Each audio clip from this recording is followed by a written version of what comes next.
Still Loading Podcast is brought to you by the wonderful people on Patreon. Amazing people like Kevin from the Bit by Bit Foundation, Melissa S., Matt aka Stormageddon, Pib Extra, Gilmer, Stephen P., and Mr. Biscuits have all been wonderful enough to support the show over there. So if you would also like to get your name right at the beginning of an episode, along with a bunch of other goodies, go over to patreon.com/stillloadingpod and check out everything it has to offer.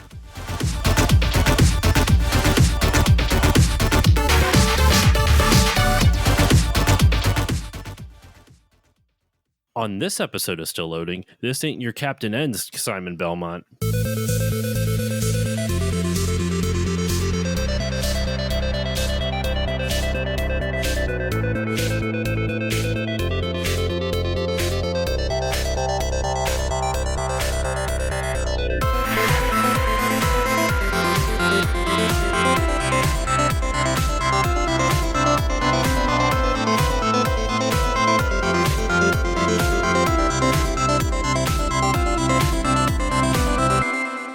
Hello, everyone. Welcome to this new episode of the Still Loading Podcast. I'm your host, Josh Koval, and today's episode, it is the kickoff of Backlog Month.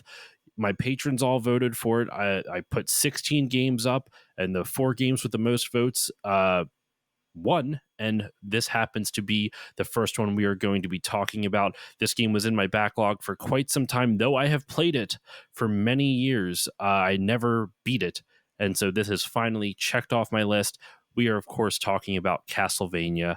And I could not do this alone. I had to get an expert on Castlevania, someone who's probably written more words than he cares to admit about Castlevania. From the Retronauts podcast, Jeremy Parish is joining me. Jeremy, how are you doing today? I am doing okay. And actually, I just finished up doing the all the hand-drawn maps and illustrations for the Castlevania Dominus collection at work. And I was kind of hoping to get away from Castlevania for a little while. But wouldn't you know it? Here I am. Just when I thought I was out, they dragged me back in. I feel like Solid Snake. One more mission. You must be a glutton for punishment then, because all I did was like, hey, I just messaged you on Blue Sky. I'm like, hey, would you be interested? And by God, the Castlevania signal went up in the sky. You saw it like Batman and just came on a running. So I thank you for your time.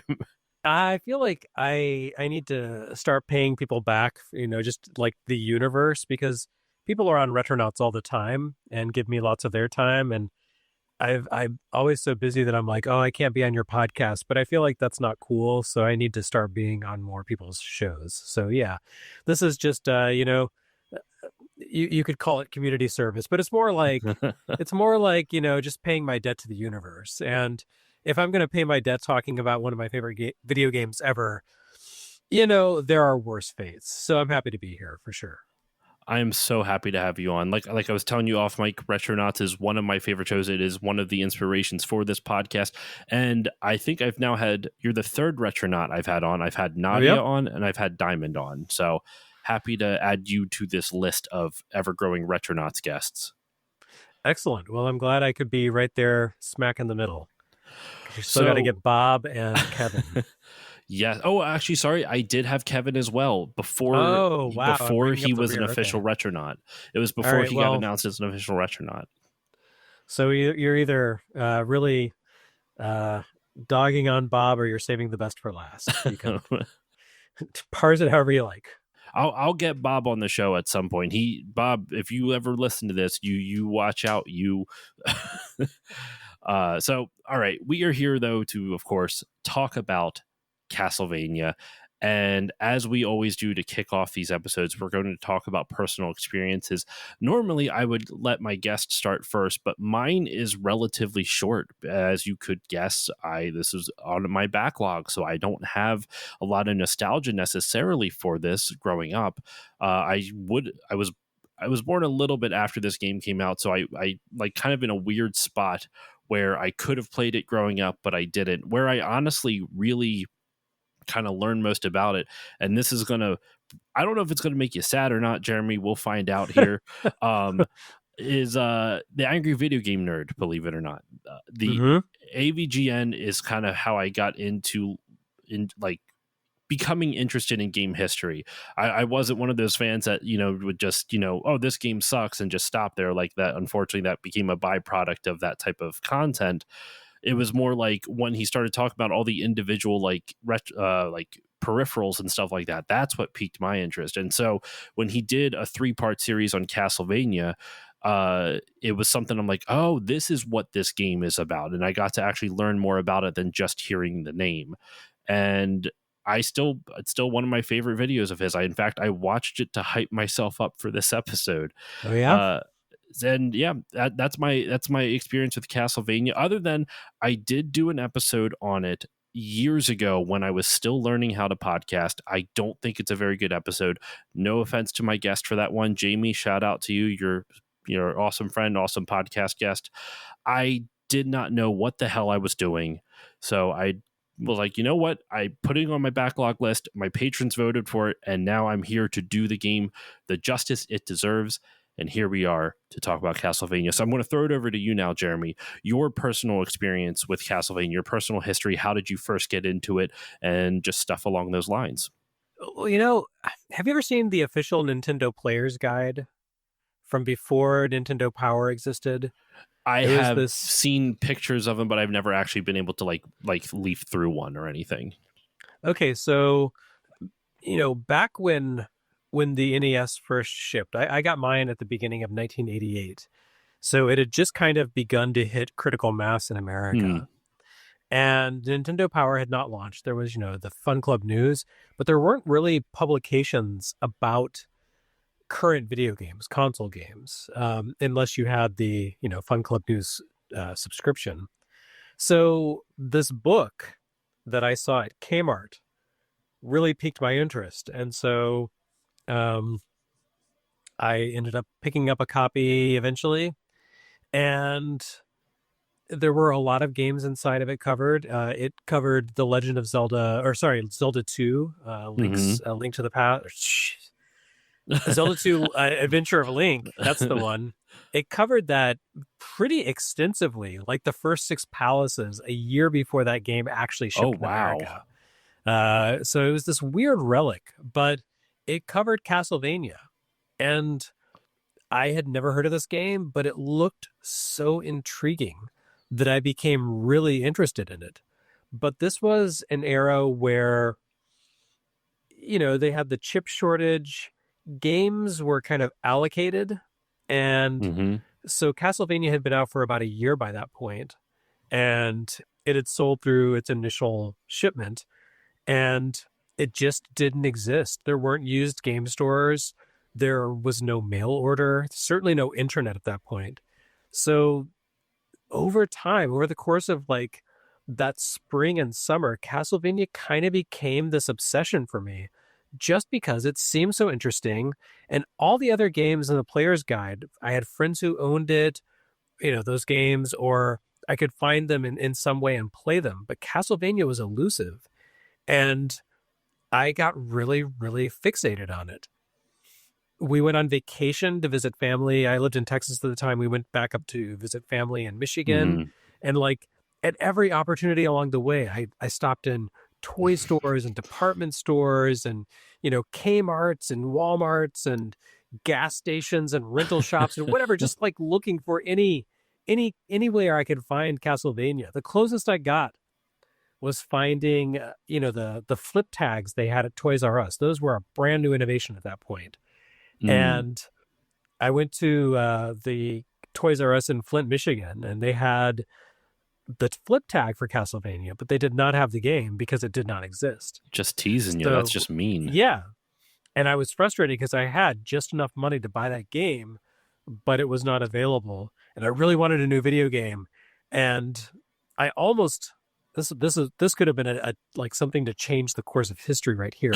I almost bought, because the box had a very similar vibe to Castlevania's. It was silver trim, the border, and like a really nice sort of really just a beautiful painting that promised adventure and action.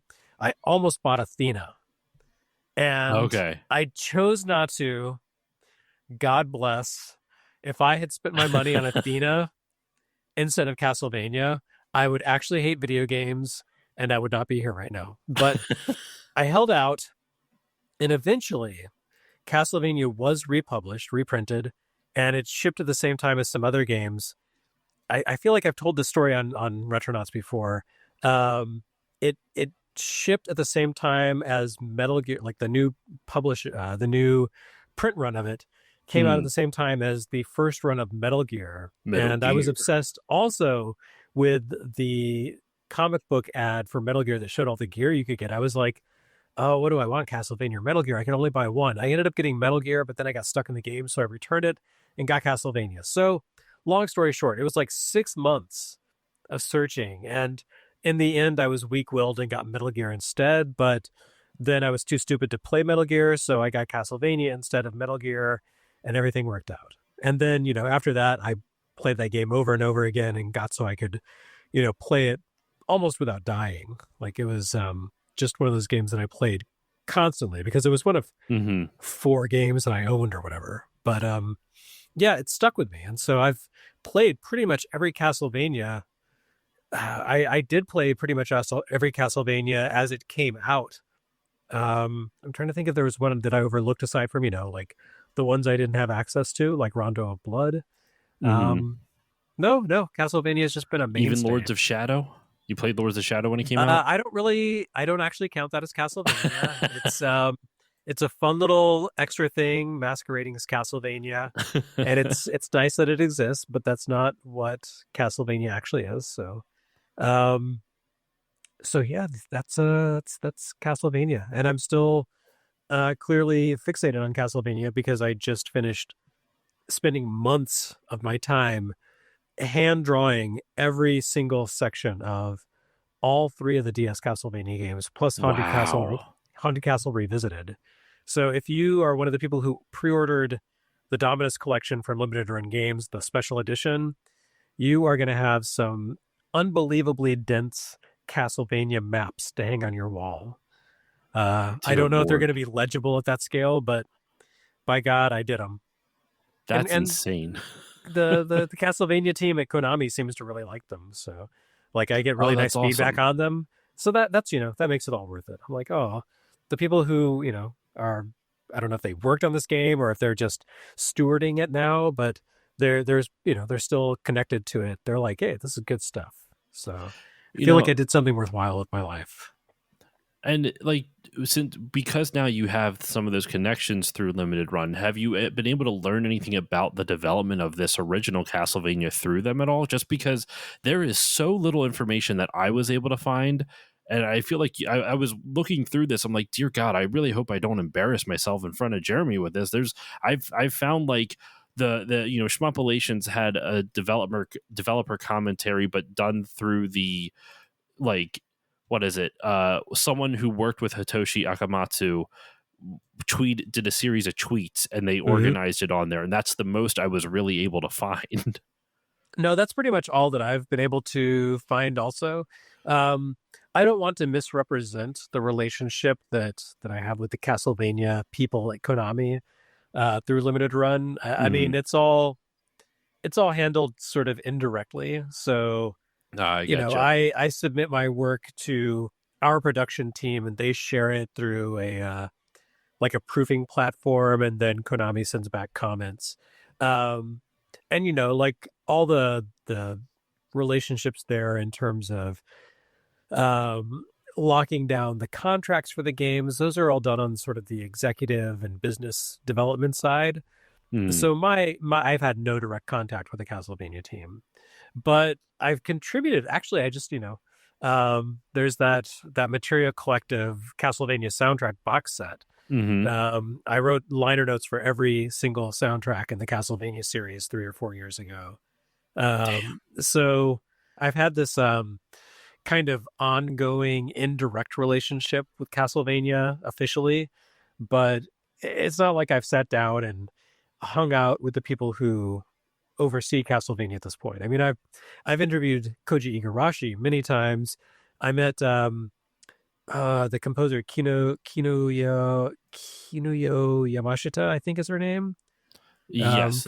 for the Or original Castlevania. Yamashita. I think so. Yeah, Yeah, yeah, Yamashita. yeah. Um, I met her at Video Games Live like 15 years ago. just very briefly in passing backstage. And that's pretty much it. Um, there's there's not a lot of hard information out there, and the people who were kind of originally involved with Castlevania, I don't think are at the company anymore. Hmm. Um, the one other sort of meaningful interview I had was also like 15 years ago, um, with the composer of Castlevania 3, Hidenori Maezawa. Is it Maezawa or Maegawa? I One of them is a treasure guy, and one of them is Castlevania 3's composer. I want to say Maezawa is I can look it up for you in just a moment. yeah, Maezawa is the composer. Maegawa is the treasure guy.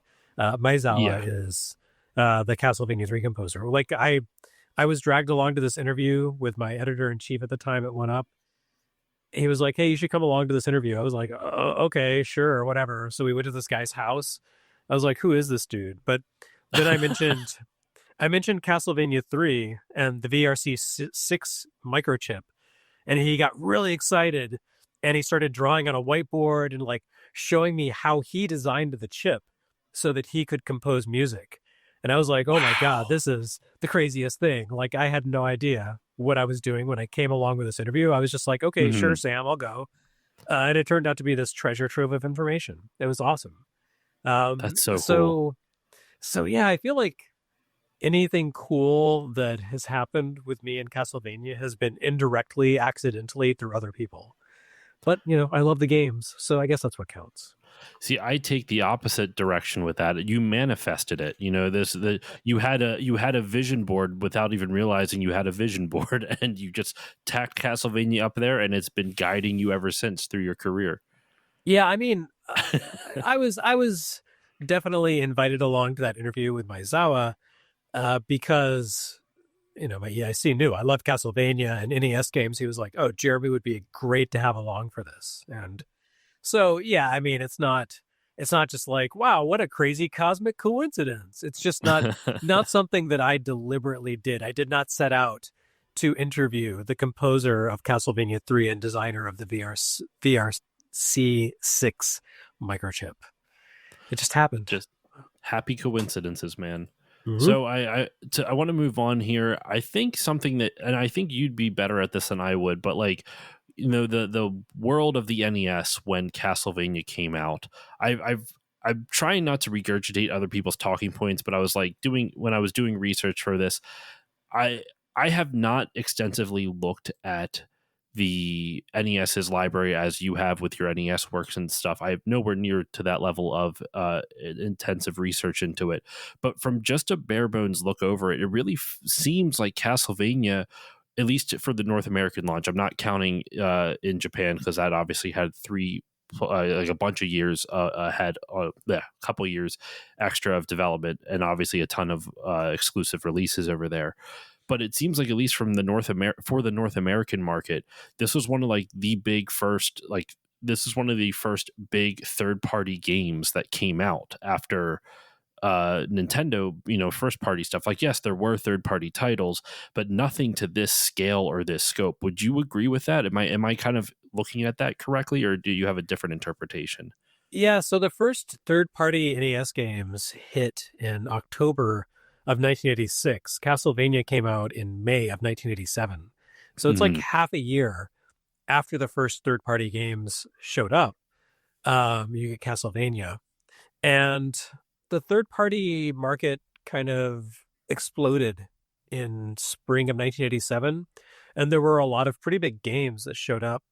Right around the same time, you also had within a month or two on either side, you had Ikari Warriors, which is not a good port, but definitely caught people's attention.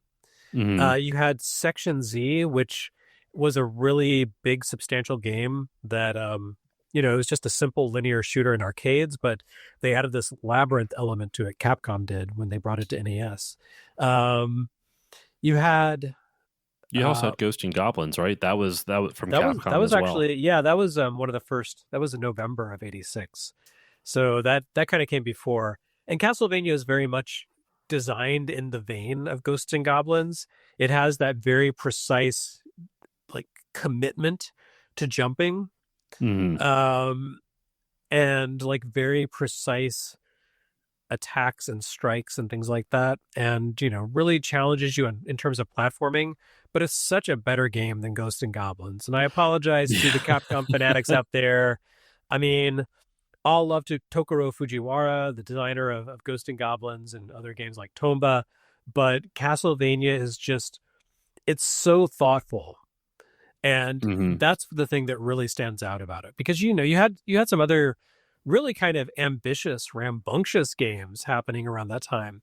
Uh, you know, um, Tecmo put out Rygar right around the same time, and that was just a dumb linear action game in arcades where you're like, a dude with no shirt, but you've got a little tiara on, and Hmm. you're Hmm. throwing this weapon that's kind of like a whip, but then there's a giant disc on the end. It's really strange, but they took that arcade game where you literally just run left or right, jumping and hitting things, and said, what if we make this a big adventure with like a hub world and a power up system and experience points and magic spells that you have innately and tools that you need to traverse the world? It's like one of the very first games that you could say, oh, that's a Metroidvania right there. And that actually hit Hmm. right around the same time as the original Castlevania, which is much simpler and more straightforward. But yeah, I would say Castlevania really stood out. And, understand, I didn't play it until like a year after it was out because I couldn't find Yeah. it. But it really stood out because, one, it has that precision of design that I mentioned. And I'd be Hmm. happy to talk more about that to to anyone's heart's content, because it's a favorite topic Oh, of we're mine. we're gonna go But into it. We're gonna go also, into it. the soundtrack was unbelievable. Just like so much better than anything else on NES at that point. Yes. And also visually, it's a really interesting game because if you take it in Yeah. isolation, the colors are so garish, but they all work together. You like go into a dungeon stage and the brickwork is like sky blue and Hmm. lavender, and you feel like that shouldn't work, but somehow those pastel colors, the way they work together, it does give you the sense that, hey, I'm in like this weird part of the dungeon. It's kind of underground. Like, I don't know how they did that. The artistry and just the thoughtfulness of every single element of Castlevania is off the charts. It's only 6 stages long, but is there a single misstep in that game? No. I mean, once you get a feel for it and you understand, like, how do I beat Frankenstein's monster? How do I possibly defeat death? The bosses Hmm. are pains in the ass, but everything is just so well coordinated and so well thought out. It's a really Yeah. remarkable game in that sense. Well, and from my playthrough of it for this, like I said, this is my first time playing through it the entire way. I am very proud that I actually only used one save state, and it was literally to save my progress from one stream to the next. I did not like save scum or anything. And something that stuck out to me, like, yes, it is much harder than games are now, but it there's a couple things that stuck out to me. I was about to go before I go off onto too many different tangents. One, since we mentioned Ghosts and Goblins, something that I know that I feel like now I'm not an expert in Ghosts and Goblins, but Ghost and Goblins like enemy placement and design almost feels a little bit more haphazard Mhm. versus Castlevania's is very intentional, which is which is great, because otherwise you run into that issue. Like I love Ninja Gaiden, but there's so many times where like an enemy will be consistently respawning because you're at a weird part of the screen, and Ghost and Goblins kind of feels like that to me in some weird sense. Ghosts and Uh, Goblins, I can't actually tell if there's any sort of process to the way enemies spawn. that's yeah. But it feels like the like enemies materialize all over the place and totally at random. And they're, to me, not that I figured it out anyway, there's no way to predict their movements or their appearances. I mean, their movements to a degree, but their appearances are very chaotic. And you know, given the limitations that Ghosts and Goblins places on the protagonist's abilities, I don't think that pairs well. Like a Agreed. game like like Rygar, I think works with the kind of random enemies because Rygar has the ability to change the direction of his jump. You can kind of cancel out of things. You can change the height of his jump. You just have a lot more options for movement and for canceling out your actions instead of having to commit in Rygar. So Hmm. it works to have that kind of randomness. But Ghost and Goblins, you make a jump and you're going to follow that jump all the way through to the end. And hey, maybe a little like demon baby materializes in the midair right where your arc of your jump arc is Yep. taking you. Hmm. There's nothing you can do about that. You're screwed. You're just boned. And there's no way to predict that, no way to have prevented it or countered it. You just die. Castlevania does not do that. It does have enemies that spawn infinitely. Like you've got the eagles in stage Medusa 4, heads. and of course you've got the Medusa heads. But there is consistency and like a method to the way those things appear. Medusa heads always appear pretty much on the same level as Simon. There's a couple of different heights that they can appear at, but they're always going to basically spawn at the far side of the screen at the level of your head or your feet. Hmm. And so you can avoid them by moving to a different level, but you can also just know that it's going to appear and it's going to move in the sine wave and I can hit it. And Medusa heads are not dangerous on their own. They're dangerous because they show up where there's other stuff attacking you. And they Yes. are like a predictable pattern, but they're being thrown at you at the same time as something that's probably a bit more random and that moves a bit more unpredictably. And so those two elements coming together, the undulating motion of Medusa and like the sort of erratic jumping around and throwing bones of a skeleton, that's a tough combination. But both of those enemies have kind of distinct ways of acting and moving. And so you just have to be able to kind of process both of those things at the same time. The eagles that I mentioned, they're going to drop fleamen at you. Yep. Fleamen are the Hmm. worst because they have a certain way of moving, but they have like 3 or 4 different ways that they can jump.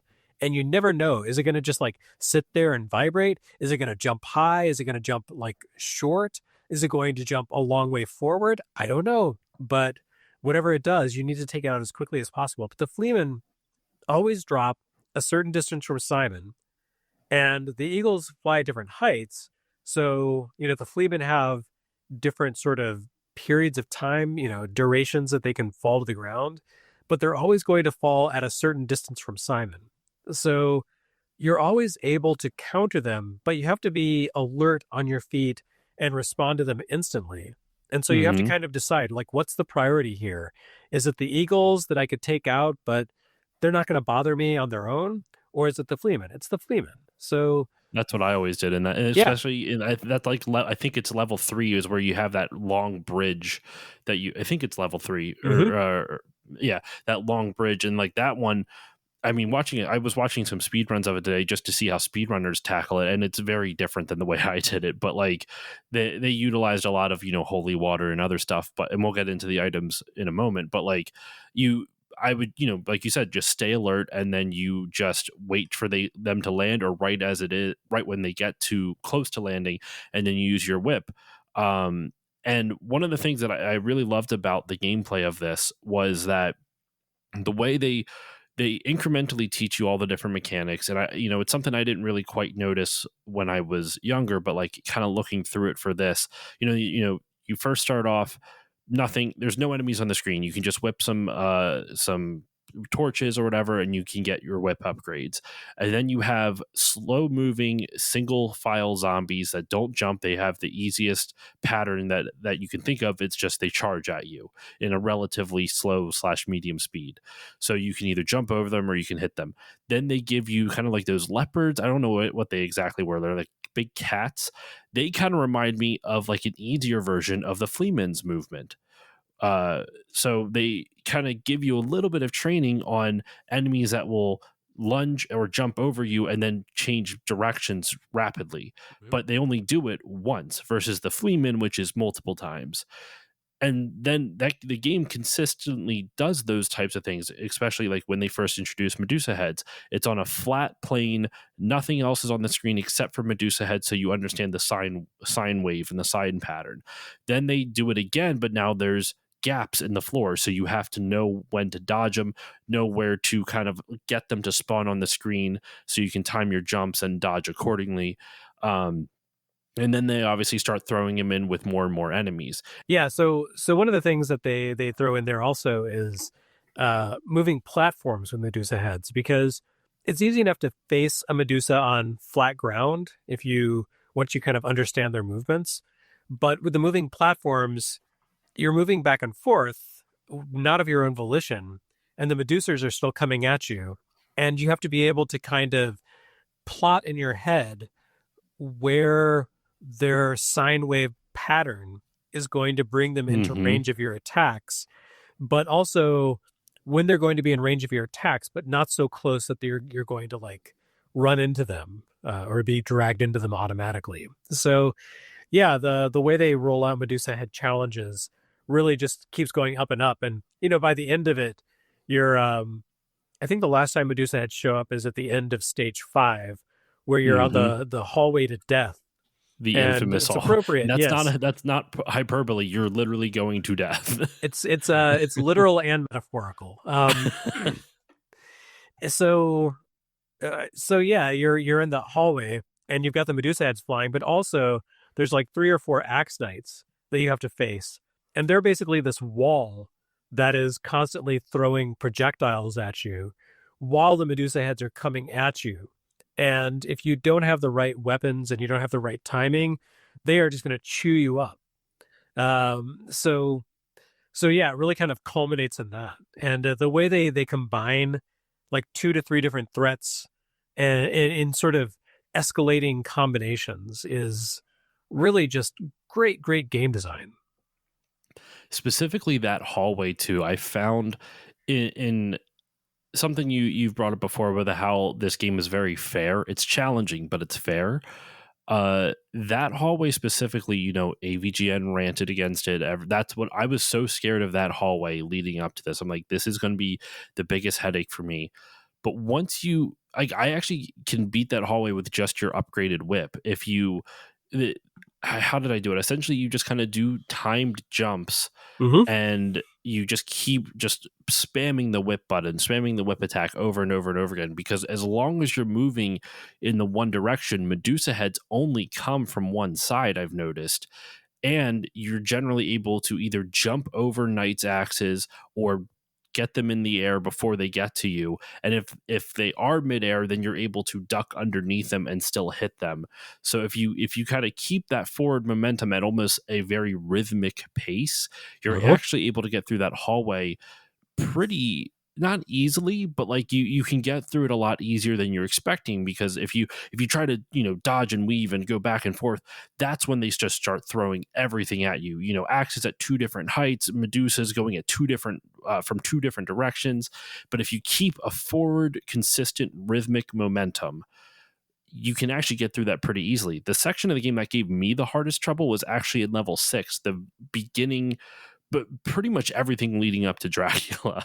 Uh, the bridge was always a pain, specifically because the bats, especially any bat that was on the bottom side of the bridge, you have to really precisely pick your jumping spot. And then once you get inside the castle, once you get through the hell of that bridge, then you have the eagles dropping the oh my gosh, what are they called again? Fleamen. There we go. They're dropping the fleamen, and you're having to like walk up steps while they're dropping fleamen everywhere. The only way I was able to get through that is with the time freeze power up. Otherwise, I don't know how you can get through that without freezing time, other than just getting lucky. Yeah, I mean, when it comes to the clock tower, I pretty much just tank it. You're gonna take some hits. Like there's almost no way to avoid taking damage from the hopping fleamen or the eagles as you're climbing stairs and you're so limited in your movement abilities. Mm-hmm. And also, using the stopwatch against the bats it freezes them, right? It The bats does. on the bridge, yeah. Yeah, I used the stopwatch on the bats. I also figured there's a bunch of enemies that, like, if you just don't stop moving, you can just get by them without, like, specifically, what are the, like, Hmm. the snakes that kind of like that are attached to walls, right? I forget what they're called. Yeah, the They're bone like dragons. dragonets. Yeah, the bone dragons. The very first, not, may not be the very first one you encounter, but I think it's in the hallway. I think it's at the end of level 3. I think it's like leading up, or maybe it's the end of level 4 where you're, yeah, it's the end of level 4, right before you get to Frankenstein and the flea man at the top that kind of rides on his shoulder. There's like 3 of those bone dragons that lead up to it. The one, you can just literally walk right underneath it. Like, don't even stop. He can't hit you if you keep moving. Just walk right to the door. Dude can't even get you. The others, they're like on these weird like half steps that lead up the as the hallway kind of rises and like changes elevation. But I watched a speedrunner literally just jump over the head and stood in the middle of it and then jumped again and just kept walking. I'm like, oh my God, I could have saved so much time if instead of trying to figure out these things patterns. You can literally Yeah, but just jump and be done. those guys are good to kill because they drop a bunch of hearts when they die. And That's true. if you use a sub weapon to do an attack on them, then you're probably going to get a multiplier. So that comes in really handy when you're fighting the monster and Igor. We should probably talk about the weapons and the sub weapons and the multipliers and all that. Hmm. We've been talking about the platforming specifically, but the other half of that is the combat. And for some reason, if you're listening to this and you've never played Castlevania, you know, Simon Belmont, our hero I was about to say the titular Simon Belmont. His name's not in the title, so I guess that wouldn't work. It just sounds nice to say. He Simon uses a whip. Castlevania Belmont. That's his full name. Belmondo, if you believe the credits. He uses a whip, and why whips? According to that little Twitter thread that I was talking about with Hitoshi Akamatsu, or someone who worked with Hitoshi Akamatsu, was, and I quote, "It matched the world of the game I wanted to create, and as far as weapons go, whips are great at repelling enemies. Also, because I love Raiders of the Lost Ark." So there we go. And so you have the whip as your main weapon, and you have a myriad of different sub weapons, all of which use hearts as their ammo, which in other games you would think hearts would heal you. They do not. Pork chops heal you, which you can find in the wall. One of my favorite eternal memes is every year at Thanksgiving, I share a meme that says Thanksgiving, celebrate Thanksgiving with the Belmonts, and someone photoshopped Simon whipping a bunch of spots on the walls, and there's just pork chops all over the place. I love that. So that there's a bunch of different sub weapons, and I guess we could probably now talk about those sub weapons. Jeremy, what are some of your favorite sub weapons in the game? I mean, I have to give it up for the boomerang or cross or whatever you want to call it because Mm-hmm. it's so good against the Grim Reaper, the hardest boss in the game. So you get the triple shot multiplier, and you do that by so the multiplier allows you to throw multiple uh, of the same weapon at the same time. Otherwise, you can only have one of that weapon on screen. So the boomerang is great because it spends a lot of time on screen. You throw it and then it comes back to you. So if you can only have one on screen, it's still useful. But having 3, you just throw, and you've basically created this wall of death ahead of you. So you can really easily build up if you have the boomerang to a triple shot by taking on that hallway full of Medusa heads and axe knights and hitting a bunch of the enemies with those the boomerangs, because then when some of them die, they'll drop shot multipliers. So then you go up Mm-hmm. against death, and you can basically just jump around like an idiot, throwing boomerangs in every direction. And the really great thing about a boomerang is if you throw it, it'll come back to you and you'll catch it. But if Mm-hmm. you throw it and then you move to a different level, the boomerang will just soar right on past you. So it's on screen even longer. So you're like jumping around and throwing the boomerang. So you basically create this path that clears out all the little scythes that spawn around death, which really I feel is the kind of the most unfair thing in the game, because those Yes. scythes show up everywhere and then they materialize out of nothing. They pause for a second and then they start to move toward Simon's current position. So you can kind of kite them by moving around, but you also have to deal with the fact that death is changing position on screen all the time.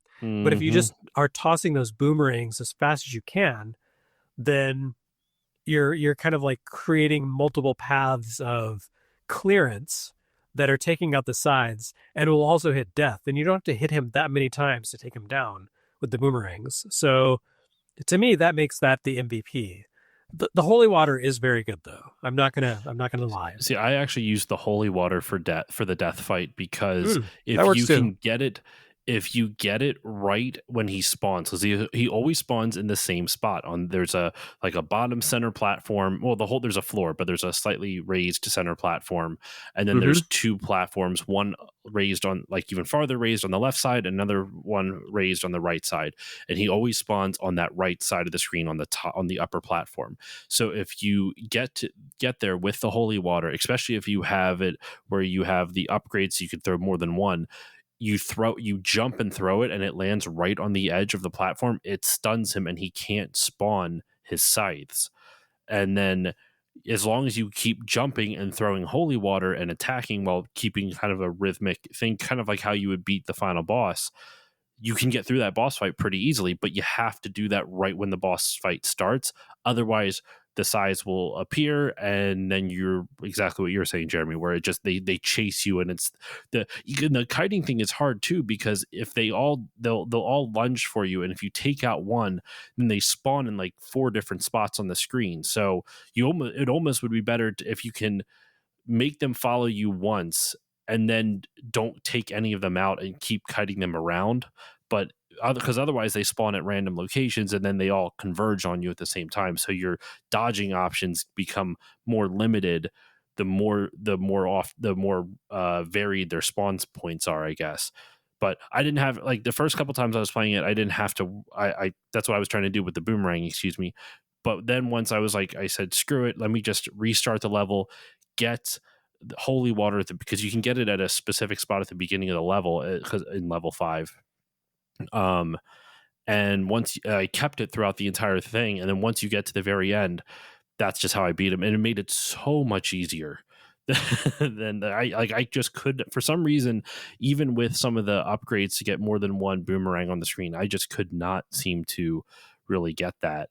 Uh, yeah, something I also didn't know until doing research for this, and I felt stupid that I didn't realize this. Just talking about kind of like optimal strategies to take out enemies, those knights in the hallway leading up to death, I didn't realize that they take more damage if you hit them behind the shield. So, like Mm-hmm. the axes, if you throw them in an arc and you get them on the top of their head, it'll do like 2 or 3 times the damage than if you hit them straight on in the shield, which makes sense. But it's one of those things where you don't always really realize that NES games will do stuff like that because they don't necessarily broadcast it to you, which that's not a bad thing.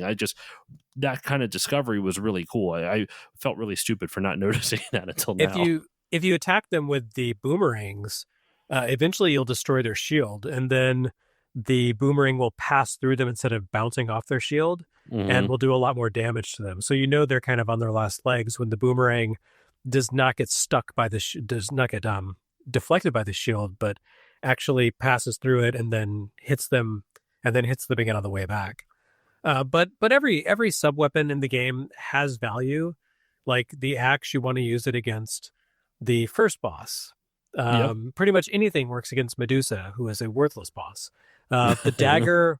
The dagger is probably what you end up using against the mummies because it's right there.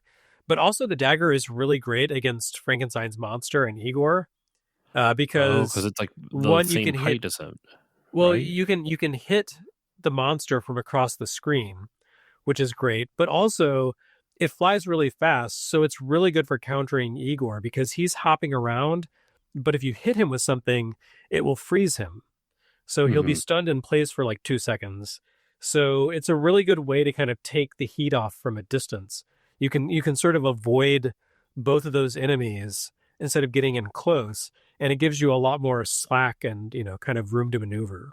So yeah, every sub weapon has value. I don't recommend using the dagger against death though. That's for No. showing off. It's actually probably easier to defeat death with just the whip, which I've done. I didn't like it, but I've done it. But I don't think I could beat death with just the dagger. That'd be nonsense. I mean, there one of the things that Akamatsu wanted to do was make the game and purposely make this game where you could beat it with just the straight whip. Obviously, it's much more challenging that way, but he wanted to make sure that like you could beat the game with the whip, with your base weapon, excuse me, just for people who wanted that challenge. And actually, in speaking of death, another quote from that Twitter thread. I once asked him about the fight with death and how insanely hard it was, and he told me the game design idea was to, excuse me, the game design idea there was to get players to understand how to use the cross and axe sub weapons. If you can defeat him with only the whip, that means you're really good.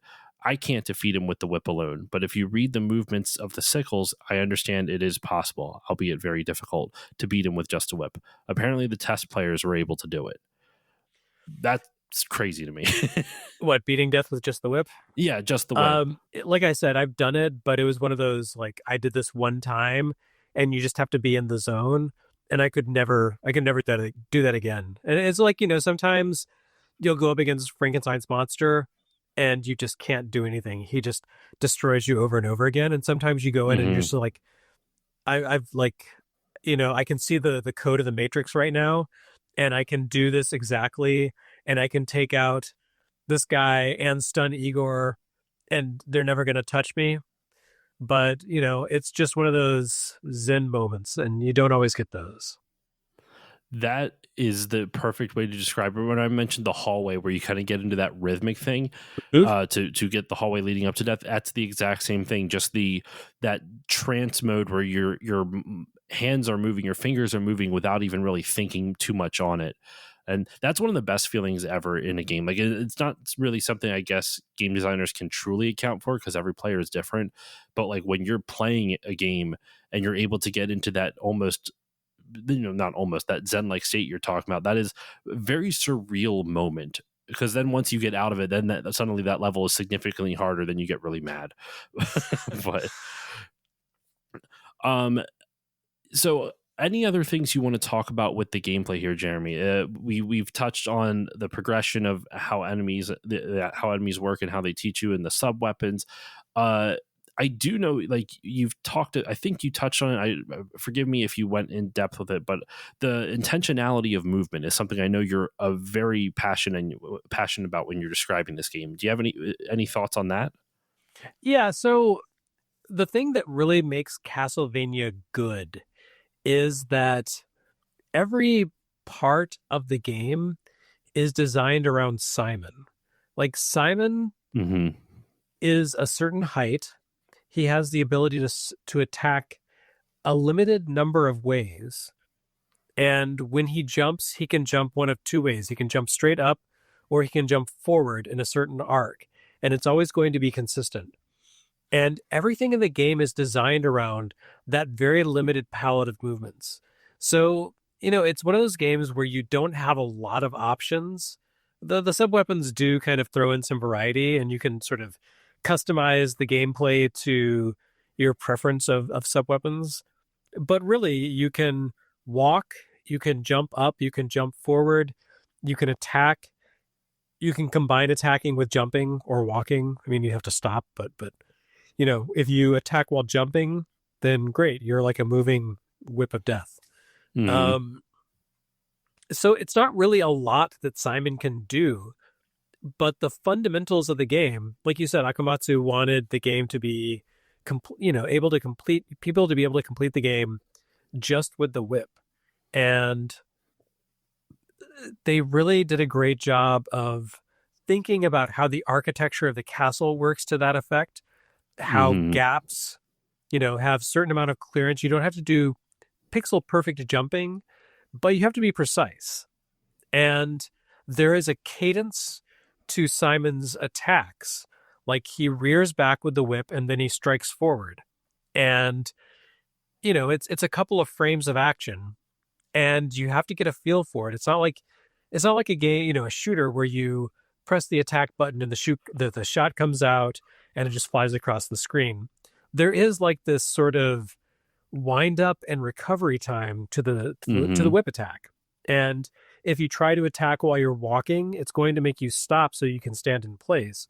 So you have to kind of like ask yourself, is it better for me to be jumping while I attack and maintain this forward momentum? But then that kind of raises the question of, am I exposing myself to more hazards by kind of taking myself off the ground? So you can also, use ducking and jumping to evade enemies. And there's just this kind of, as we've said before, a rhythmic flow to the action. And you see it in everything from the Medusas to kind of the way the skeletons move around, or even like the ravens in the third stage. Like Hmm. they'll be perched on a statue or something, and as you come close, they'll sort of fly up and away from you. So it's really hard to hit them. They're too high for you to like hit with your whip. You can't even throw the dagger at them because they're a little too high. You might be able to hit them with the axe, but they only stay up there for a moment, and then they kind of swoop down at you. And then what they like to do is kind of hover below the level of the ground.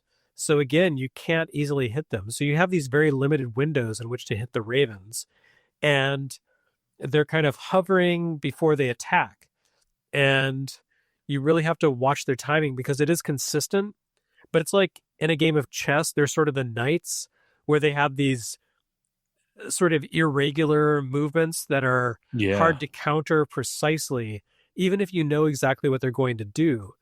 So, fortunately, the Ravens don't show up that often. I feel like they could really make the game kind of miserable if you had to deal with them with certain other enemies. But, they tend to stand pretty much on their own or to attack in conjunction with a skeleton or something. But there's just a lot of thought put into how the enemies move.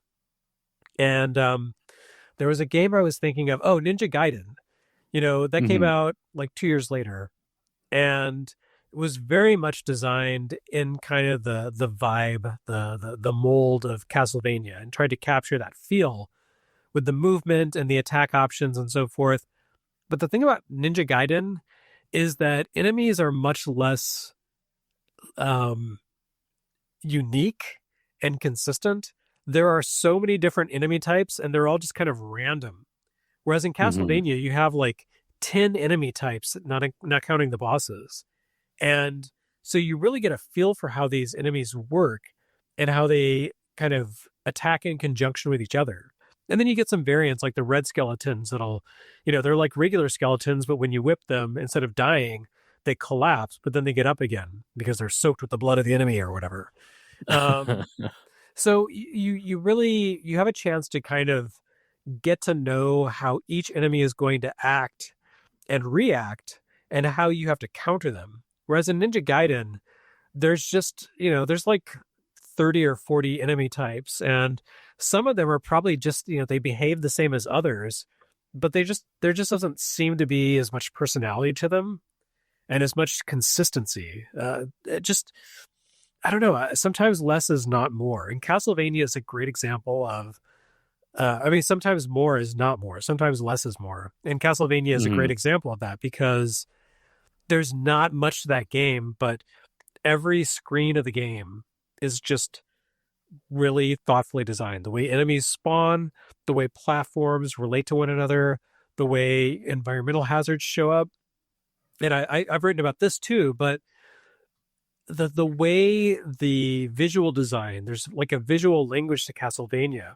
Hmm. And every platform in the game makes sense architecturally. Yeah, like it's like there's gaps and there's weird irregular height platforms, but they're always joined together by architectural elements that are just, background tiles to create the sense of like you are moving through this ancient crumbling piece of masonry.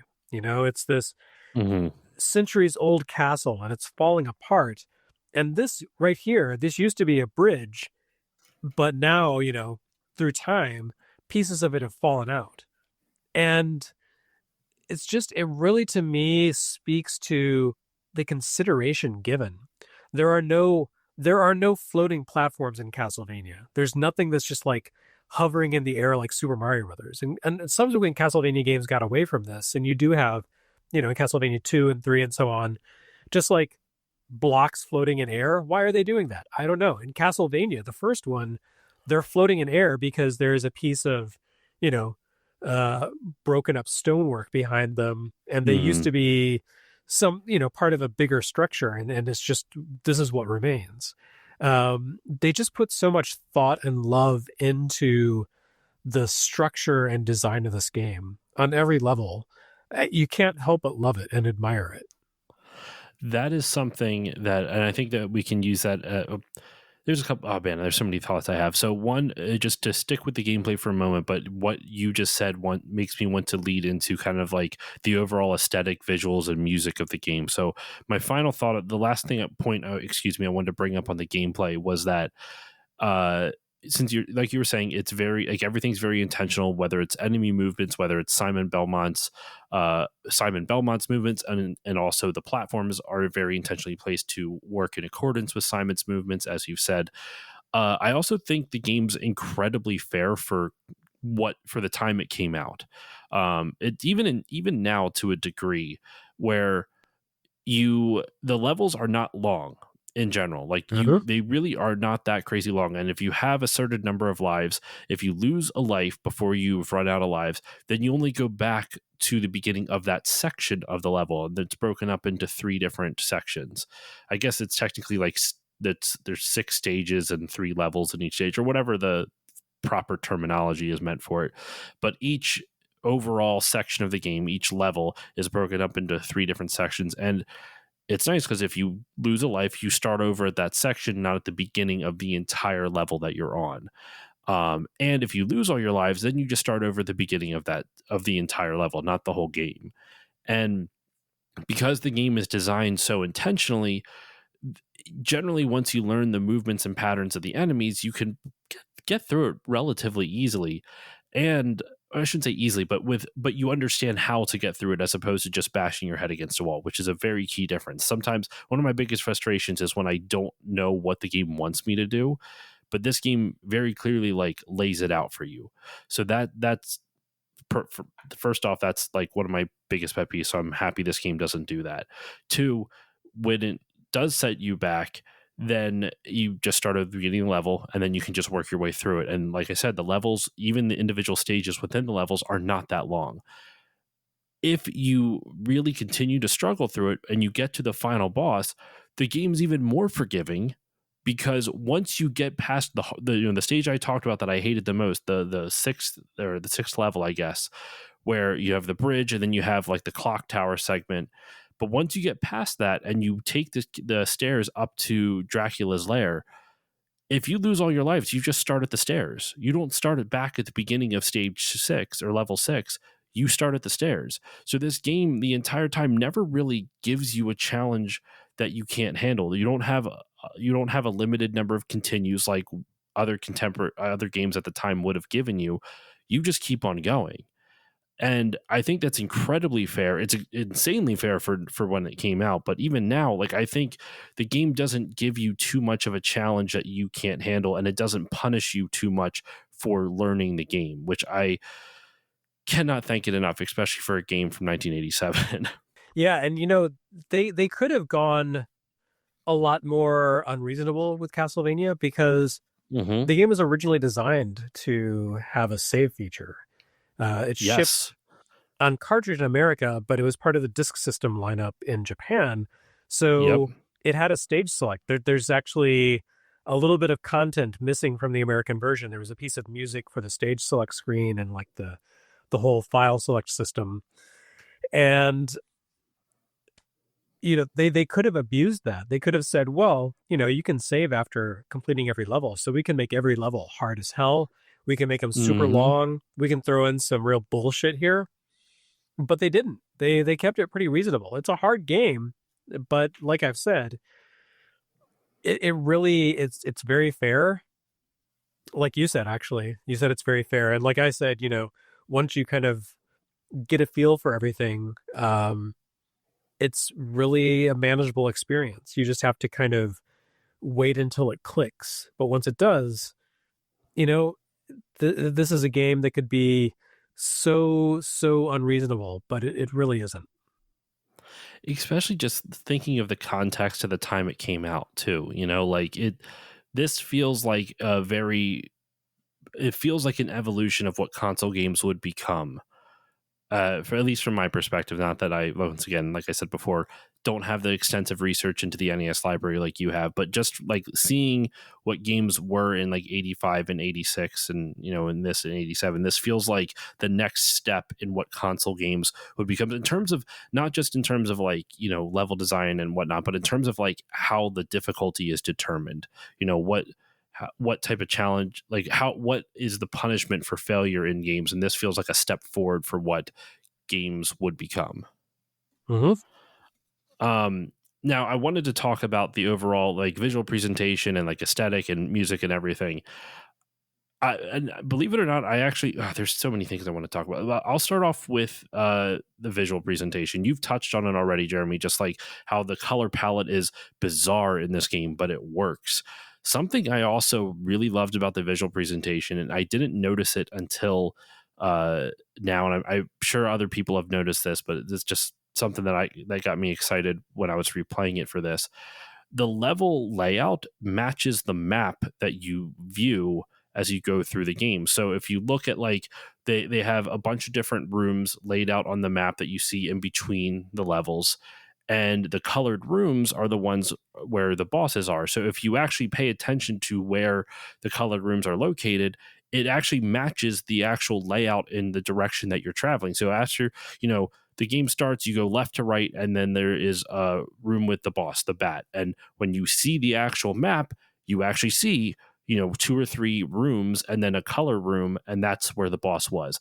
The next room is slightly up and to the right, and then you go up to the left, and that you kind of are going almost like branching kind of diagonally up, and that's how the level progresses. Level 2 with its 3 stages, progressively you are always exiting a little bit higher than you were on the previous screen, and then you fight Medusa, and then the third one is a bridge going over to the mummies in the third level, and even on that bridge, which you see all the crazy loopy architecture, like you mentioned, Jeremy, how it's like kind of dilapidated, like all the platforms are still mounted to a background that shows where the bridge kind of was, or it's still like falling apart. You see the clock tower in the backdrop, in the background. So the game is constantly reminding you, like, it's actually making a cohesive world visually for you to explore, and it's not just like pretty graphics, which I'm not throwing any shade at,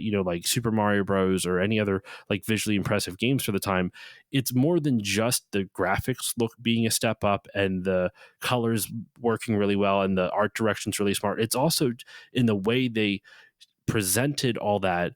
They used almost visual storytelling to show your progression through the game, because like I said, you can see the clock tower, and then the next level you go into the sewers, you fall down into like the catacombs, and you have to work your way through that, and that's when you fight Frankenstein and a flea man, and then you work your way up to death, and you're working your way just progressively to the clock tower. And seeing that on the map, and then when you're playing through the game, you can see other locations that the map has already hinted at in the background. I was so impressed by that, to see that in an NES game this early on. Yeah, I mean, to be fair, that did come from Ghosts and Goblins. Ghosts and Mm, Goblins did that first. It gives you okay. the level map, and it gets a da-da-dun, and it shows you, you're in the woods, and then there's the caverns, and then there's the ghost town, and eventually you're in the, you know, making the descent into hell, etc. But I feel like Castlevania is much more cohesive about it and more fun. But even Super Mario Brothers kind of tried to convey the sense of a journey Mm. by giving you like the fortress that you end up in with one stage with the flagpole. That's where you start the next stage, and there's kind of a Oh, that is day. true. There's kind of a Yeah. day-night cycle. Like you play through a few levels, and then all of a sudden you're in the night world. But it's not you're in the night world. It's just Mario's been running through these caverns and pipes for a long time, and now it's nighttime. And then by the time you get to the end, that's the end of the day. So there was definitely an attempt to kind of do that, and like World 8-2, 8-3 takes place in kind of with a castle wall in the background. But Mm-hmm. Castlevania does this so much better than these other games. And so, it's all part of this evolution. And this is kind of something that is on my mind at the moment because I'm editing my book on the Metroidvania genre's evolution in the 1980s. And a lot of people were throwing their resources at the problem of creating video game worlds that felt unified and Mm-hmm. consistent, and to create the sense of, hey, you're on a journey, you're undergoing a story, this is a quest, here's a place you are in. Like that kind of cohesive environment was something people really prioritized. But Castlevania did so much better than just about anything else I can think of at the time. I could totally see that, and I thank you for the context with Ghost and Goblins and Sure. Mario. Like specifically the Mario thing, I wouldn't even that went right over my head. I wouldn't have even like thought of it in that way. But I Castlevania, I just can't get over how I think, like you said, cohesive. Like it's just everything about this game just works in unison with each other. To borrow a really, I'm not a fan of the corporate speak of it, but it's synergistic, maybe. It just everything just works so well with each other, and it's just, oh man, I also love just the simplistic look. I shouldn't say simplistic, but I love the look of Simon himself. Mm-hmm. How he is like he actually looks like a person even though he doesn't have a face in the game, but it works really well because it almost allows you kind of project your own emotions onto whatever is happening in the game. I'm not necessarily always a fan of the silent protagonist because I personally just always play games like if you give me an option to project myself onto a character, I just play myself. I'm not the most imaginative person. So when you have a silent character that gives you a little bit more leeway to it. I don't know. This I felt a little bit more connected to than like a Zelda game or something like that. With its very different games. That's not a great comparison, but I don't know. Just something about that blank face just gets me in a weird way. I don't understand why I like it so much. Yeah, that's like the Konami house style for 8-bit systems. They made a lot of games where you have this little guy with no face. I mean, before Castlevania, you had Russian Attack. I feel like that was the first game where you Mm-hmm. saw that, where the little guy is running and all his enemies they all kind of have the same house style. Double Dribble had that. Yeah, there was just a lot of, Contra has that. That was just kind of like Konami's way of solving the question or solving the problem of like, how do we create a detailed character with realistic proportions in 16 or 24 pixels of height? And the answer is just, they don't need faces. They were even No. doing that all the way up until Metal Gear Solid, the original Metal Gear Solid for PlayStation. Like, there's no facial animation on those characters. There are no faces. They all have like these abstract shadows where mm. you read them as faces, but Solid Snake doesn't have lip flaps because his mouth doesn't move, and he doesn't blink. Meryl doesn't blink because she doesn't have eyes. They just have shadows where their eyes should be. But it's low enough resolution that it works. Like the character animation and the quality of the voice acting, those totally wallpaper over the sort of abstract low mm. detail visuals, and it doesn't Yeah. matter. And so back in the day, Konami was really just they like collectively just really got it. There was so much that carried over between the company's different games and across teams. Like they shared resources. So like the Konami pause jingle and things like that, those were just kind of baked into their games. And at the same time, the sort of design ethos was also baked into their games. And that's why it's one of the reasons why you saw those Konami boxes on the shelf and you were like, that's going to be good because it's Konami. And, there was just this confidence that you had. If you bought a game with that trade dress, you were going to have a good time. And Castlevania was one of the first to really, Gradius, Russian Attack, Castlevania, those were kind of right there, putting a stake in the NES to say, "This is our place. We belong here. This is ours." That visual cohesiveness across Konami also, like just like you're saying, touching on the box art as well. I think one of the strongest aspects of this game as well, besides just the visuals, also is just like the I don't know, even like the box art itself for this. Not it's kind of a sloppy transition, so bear with me on that. But the box art itself for this, I think, is one of the most evocative boxes, like pieces of art I've seen for an NES game. Like I still think it just like everything the painting or whatever it is of Simon with Dracula's face hovering above in the sky above his castle, with the silver frame that Konami made famous around the boxes. Also the fact that how like the Castlevania logo, it's almost like the artwork is dripping down from underneath it, but there's not actually drips. It's just straight down. Like everything about this, the box art, the visuals, everything kind of lends to that film aesthetic that Akamatsu was trying. I don't think I touched on it yet, or excuse me, I don't think we've touched on it yet. But Akamatsu obviously is a big movie fan, and he wanted to make this game feel cinematic, for as cinematic as he could for an NES game. And one of the things is that he talks about respecting the visual frame.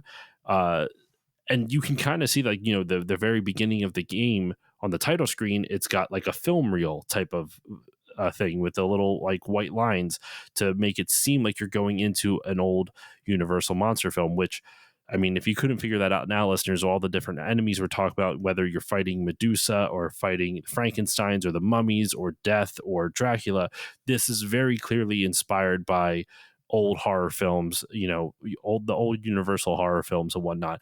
And so much so in the credits of the game, quote unquote credits, they have just kind of puns off of Boris Karloff. It's Boris Karloffus or whatever. I forget all the different puns.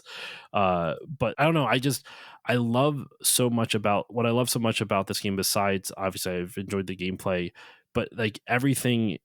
I keep coming back to this word, and I apologize for using it again, but the cohesion of everything, where it fits into this cinematic idea of that he's going for with the Universal like monster films, and it just works incredibly well. So much so back to the box art of just this very gothic horror vibe. It's just everything about it's wonderful. Hmm. Yeah, the box art is actually very decidedly lifted from a Frank Frazetta painting. Um, there's a great piece on Hardcore Gaming 101 called Tracing the Influence. I'm looking at it right now. A bunch of people traced or very directly lifted the design of this Frazetta painting called The Norseman. Ooh, Castlevania is okay. not as egregious about it as some, like Kadash is probably the worst. But yeah, it's like a mostly naked barbarian facing, like away from the viewer as some sort Oh of yeah. evil threat looms above. But yeah, the color scheme in Castlevania is so good. The dark blue sky and the sunset below and the green of the hill of the castle, the mist, and Simon's whip breaks out of the frame, which is a great element. Like the castle, Mm-hmm. Dracula, everything is contained inside the frame, but then Simon's whip breaks out of that silver box art trim and gives you it's just, great visual design for sure. Um, and the film element, I think, was very heavily inspired by Universal monster movies and Hammer films. Mm-hmm. So there's a lot of Yep. references to both Universal and Hammer horror in there. It's just an homage. It's clearly an homage to classic Mm. horror movies, and this was the dark universe before Universal tried to do that Yeah, themselves. yeah. And failed at. Anyway, the last portion of our episode, our conversation, Jeremy, is of course we got to talk about the music. And I feel like you probably got a lot to say. So I would love to turn it over to you, because famously on my show, I've said this before, I have a hard time talking about music. I don't have the vocabulary in order to not yet. I have to work that muscle a little bit more, I should say, to really articulate how the soundtrack to a game makes me feel. What I will say, with before I turn it over to you is I've never it's been a long time since I've played a game where every single track for a level works. It like there's some games, I'll like the intro, I'll like the opening, or I'll like a specific level theme or this or that, but then there'll be moments where I'm just kind of like, okay, this one's not my favorite, but not everything's going to hit. That's totally fine, not my cup of tea. When I played through this, man, like every single track was a banger, and it works so well with the levels, and it just, how can I describe this? It's very driving. It makes you want to push forward through the game, which is it's so good. But that's all I'm going to say right now, because I don't want to take anything. I don't want to say too much and leave you with nothing. So I want to throw it over to you. What are your just thoughts on the music in general? Yeah, I mean, one thing that's worth noting is that this is before the soundtrack came around, before NES composers really understood how to manipulate the sound chip. Mm-hmm. If you listen to music that comes like a year later, there's a lot of sampling thrown in to simulate drums. Konami was really big on that. Mm-hmm. They would use sampling to create drum sounds, to create like guitar sounds. All of this is just pure chip tunes. There's no real sampling. There's no real percussion in Castlevania. Just like tick, tick, tick, tick. It's very, very basic, but everything works. It's very I feel like it's very influenced by progressive rock, in that it just has a very intertwined structure, and everything is kind of these short loops of like 30 to 40 seconds, but each track kind of has its own personality. The first stage track, it's saying, hey, it's time for an adventure, let's get going. It's kind of, rousing and gets the blood pumping. Then the second stage is it's much moodier as you move inside the castle and kind of have to work your way through traps and things like that. um the third stage, it's very fast paced. The Wicked Child is the name of the track. And it really kind of makes you realize, like, hey, I made it through the first two stages. Now things are really going to get hard. Stage 4, you fall down into the catacombs beneath the castle, the kind of the Mm-hmm. the moat, I guess, the Sewer, water maybe. sewers. Yes, sure. And it's very, very downbeat music, but it only plays for half the stage. Then actually a third of the stage. Then you move out back into the courtyard of the castle and resume, kind of fighting along the surface. And it takes you back to the second stage's music. And then the fifth stage is very kind of driving, and it has a very sort of steady beat that I think kind of plays off a lot of the challenges you face. Like, this is where you have to fight through that hallway with the axe knights and the Mm-hmm. Medusas. Mm-hmm. And it really kind of underscores the fact that, hey, there's a rhythm to all of this. And then, the sixth stage is like, here it is. Here's, Dracula's lair. You got to fight through some crazy challenges. There's a bunch of bats on a bridge. There's a clock tower, and it feels epic and big. And then you get to Dracula's lair, and the battle theme actually starts before you get to Dracula. Like, the music doesn't change Yeah. until you defeat Dracula, and then it turns out there's a real final boss. It's like the demon inside Dracula or something, and then the music changes, and it's like, the gloves are off.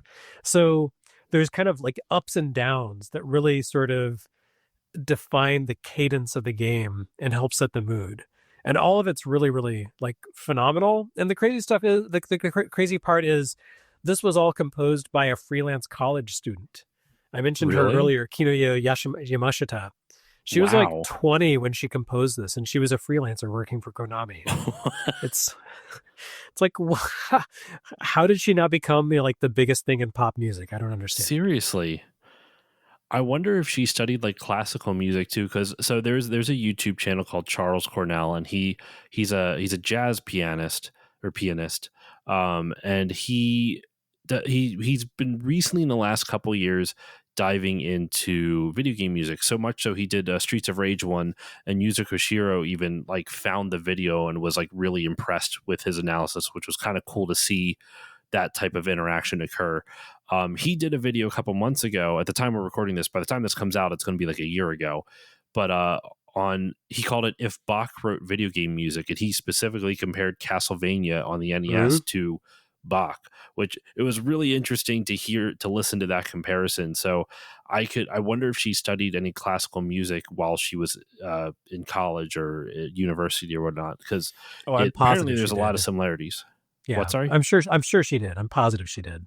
So I don't really have much else to add to what you put with that. Like I said, like talking about music is one of the things I need to work on the most. So I'm always grateful to have a guest who, one, I know you do Retronauts Radio periodically, and you do a lot. You've kind of exercised that muscle a little bit more than I have. So I'm grateful that you were able to break some of this down.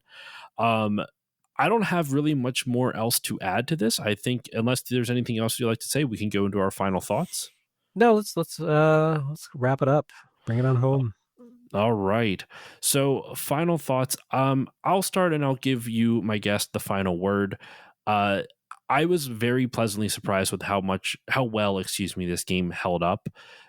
It definitely still has some feeling like if you're not a fan of older games, of like NES games, this will not be for you just because of the pacing and all that other stuff. But in the grand scheme of things, I was very pleasantly surprised at how fair this game felt, despite being known for its difficulty.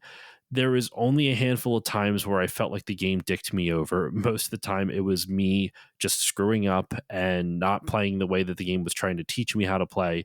And like we talked about, the game does a very good job of teaching you a basic version of a mechanic and then making you practice it to a point, and then they throw a more challenging version of it. And if you can't get through that, then this game's going to be a lot more difficult than you expect. But I was really surprised how fair it was. I was really surprised how much I still enjoyed it, even though I got mad at it. I'm sure the VODs are still up there on. Well, by the time this comes out, they won't be on my Twitch anymore. But of just me getting pissed off at this game. But it was a very cathartic anger. Like I enjoyed every moment of it, as weird as it is to say. So Mhm. I say all that to say I really enjoyed my time with this. I was worried I wasn't going to, but I'm happy I played it. I'm happy I finally got this off my backlog and can say that I actually beat Castlevania. Unless you don't count the one save state that I used to continue my playthrough, but there was no I saves coming. I think that's fair considering that the game was designed to be saved. That was my thought too. I only used one save, and it was originally designed to be saved. But yeah, that's my final thoughts. That's all I got. Jeremy, I'm going to throw it over to you. Final thoughts on Castlevania. Oh, that's not my final thoughts by any means. I'm sure No, I will podcast true. about Castlevania again someday. But no, I think we covered all the salient points that I want to talk about. I feel like I talked about things this time that I haven't discussed before in terms of Castlevania in all the many years that I've been talking about it. So that was I'm impressed. You managed to extract new information from me, new intel. Oh, I'm honored. I was worried that like I was going to just retread ground a whole bunch, but like I said at the beginning, this game is something that I covered on the show years ago. I mean, my podcast is over 10 years old now, and it's taken me like I think I did this in like maybe the first or second year, and just that was still getting my sea legs under me. I still was trying to figure out how like what the style of my show was going to be. So I'm happy I could finally beat it, bring it back on the show, and bring you on the show. Someone that I've enjoyed your work for a while, so I'm very honored to have you on. So yeah, thank you for coming on the podcast. Our final segment here, of course, is plugs. So where can the good people find you online? Is there anything you'd like to promote? Once again, this is coming out in October. So if there's anything you have that you'd like to let my listeners know about to check out, please plug away here. Yeah, well, since it's October, that means it's the 40th anniversary of the NES, and that means my trio of coffee table photo books, the NES era volumes 1, 2, and 3 should be out. Volume 2 is very relevant to this discussion because it shows the actual chronology of video game releases in North America from basically October 1985 when the NES launched through the end of 1987. So you can see by flipping through the pages of that book um, where Castlevania fits, not only within the NES library, but also what was happening on Master System and television, so on and so forth. So check that out. The NES era, that's at limitedrungames.com. There should still be plenty of copies available as of this podcast airing, hopefully. I mean, if it's sold out, then God bless you all for having bought it, but I think you should be able to find a copy. All right. Any social media you want to plug as well? The world is hard to predict so far ahead right now, but if things are still plugging away 8 months from now, as they should be, you can find me on Blue Sky as jparish.bluesky.social. And of course, you can find me on my YouTube channel, continuing my video game chronologies. I still won't have made it through the year 1989, though, by the time this comes out. Oh, well, I always look forward to those videos. Please go check out all of Jeremy's stuff, listeners. And of course, Retronauts. Listen to Retronauts. I've, shouted them out a whole bunch of times, so please go check them out. As usual, for myself, you can follow me on mainly Blue Sky at stillloadingpod.bluesky.social. But I'm also on Instagram periodically at stillloadingpod, Twitch at stillloadingpod, where I stream usually twice a week, depending on my schedule. Usually Saturday nights and Tuesday nights around 8 p.m. Eastern Standard Time. If you want to support the show, you can do so in a number of ways. You can give it a 5-star rating or review on whichever podcasting app you use because it pleases the algorithm gods, or so I'm told. I don't know. It helps more people find the show, and it makes me feel warm and fuzzy, and I like feeling warm and fuzzy.